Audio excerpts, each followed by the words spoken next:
Maukuom josiasa e duond bura mar ODM maya gwenge manyanza koro wacho jatend riwruok mar Azimio la Umoja One Kenya Alliance Raila Amolo Odinga ok owinjo se kuom jiwo twak mar kelo kwe pacho kaluwore gi ng'anyo ma osebedo kadhi mbele Thurka.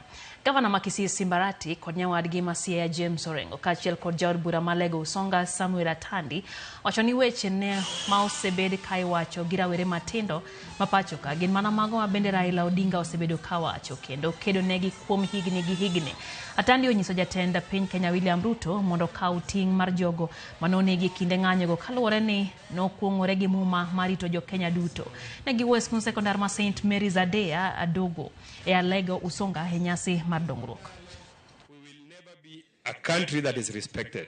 Kenya is just not a country. Kenya is a country that is being looked upon by many countries. So we should never allow Kenya to generate into a situation that Kenya will be regarded as a failed country. Therefore, I want to tell all the people that you should not condemn Baba for calling for dialogue, because dialogue is the only way that we can achieve long-lasting stability and resolve the outstanding issues. Kama nyinyi mnaamini mnafanya kitu cha haki, sitembea peke yako muonane na JNC barabarani.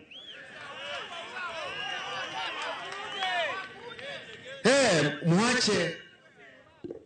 Lazima tuambiane ukweli. Yawezekana Mheshimiwa Ruto ni mbaya ndio, lakini shida kubwa ni wale wabunge ambao wanazunguka yeye na wale viongozi wanadanganya yeye.